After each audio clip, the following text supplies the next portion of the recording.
Hello, magandang umaga po sa lahat. Araw po ngayon ng ah, Webes, pizza 20.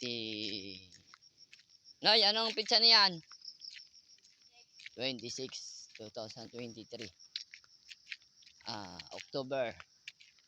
Sa ngayon ako ay narito sa daanan ng papunta ng Sorsogon dito sa bayan ng Bulusan.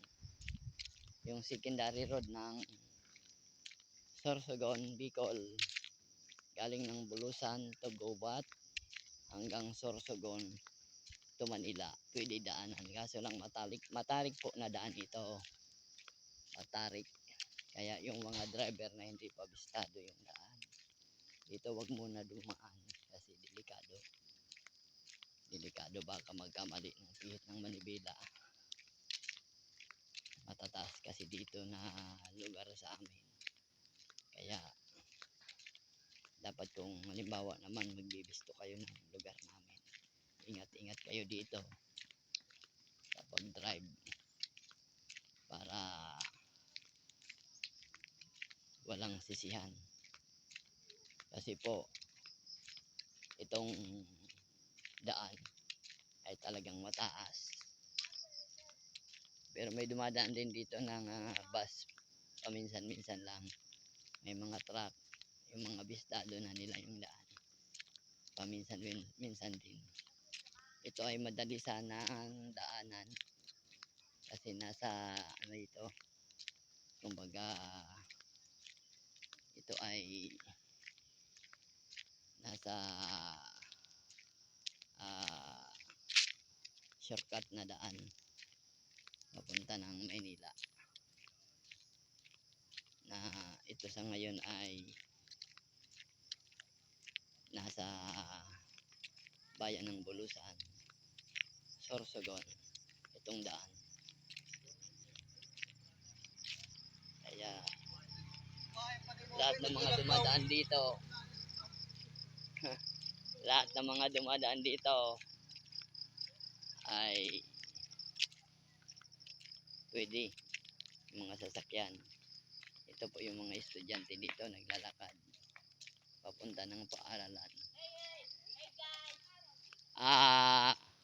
Yung mga estudyante dumadaan dito papunta ng paaralan, sila ay nagsisikap upang matuto ng leksyon hanggang doon sa Talaonga. 20 minutes ang layo simula sa kanilang bahay hanggang sa paaralan.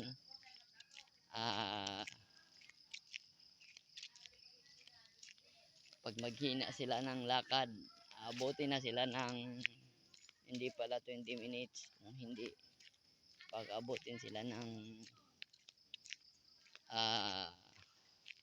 45 minutes.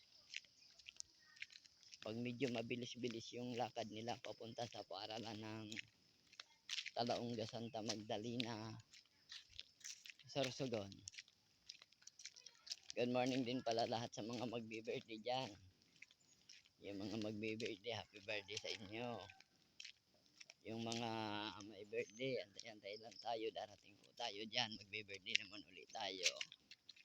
Ako ay galing din sa amin, sa barangay namin, sa Lalud, Bulusan, Sorsogon. Papunta din po ako dito sa amin, sa bahay ng nanay ko, sa San Antonio, Bulusan, Sorsogon. Ako ay nagpapasalamat at naging maliwalas naman din ang panahon. Kung gabi minsan umuulan kasi dala na ng kapanahonan dito sa amin, amihan na. Hindi na habagat, amihan na. Ngayon naman ako ay medyo